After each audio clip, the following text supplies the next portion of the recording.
tomona batu bakoma na ba problème erazalaka na mbongo banda ko lesa ba camarade na ye okabela batu ba 1 million okabela batu ba 50 000 ba 10 000 dollars mais mukolo problème ezwa ki eka batu banda ki okabelela babalolela maloba akanisa kanini azalaka lolendo lelo yo ana bien moko kozalozala mbetu na hôpital ata mutu akoya kotala yo te ata bonjour oyo na WhatsApp bakomelela kayo te balakisa yo ingratitude. Je te dis ma sœur, mon frère, là où tu es, yo oyo yo sala ba bonnes œuvres de la foi, de l'amour, de charité, que le Seigneur te guérisse de ton problème et là où tu es. Et que la bénédiction de l'Éternel arrive dans ta vie. Au nom de Jésus.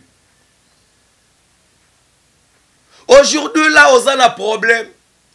Moutoko kotele la yo azalite.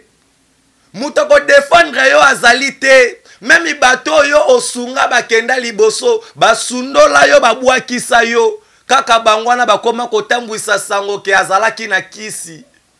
Pour le loba moni ozangi. Mais quand tu avais bazade ko s'approcher na yo, le lo bakangi yo koti na prison, ozata la muto o défendre yo te. Le lo oza wana na mbetu na hôpital, ozangi ata mutu ya oya komemele ata médicament oya pamba.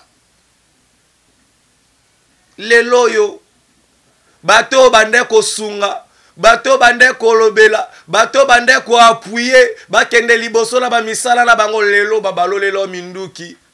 Lelo oza na problème, nanya goya, nanya kotalela yo bakoma kotaloka na musika obenga bueno il nous dérange. Eh, bien aimé, benga nzambe, la Bible nous dit, invoque-moi, je te répondrai, Jérémie 33:3. Je te révélerai des choses cachées.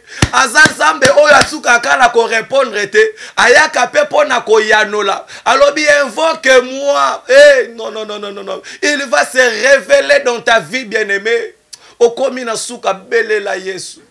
Je sais que là où tu es, tu n'as plus de force. Je sais que tu n'as plus confiance aux gens. Non.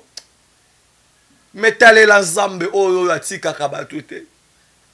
Tu es là. Tango bando tambo na bakindumba. Olongo la bazemi.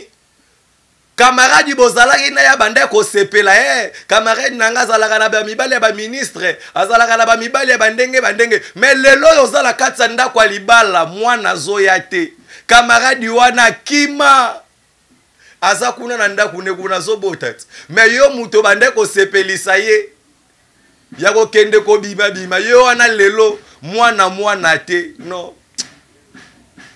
Que le Seigneur ait pitié de toi là où tu es.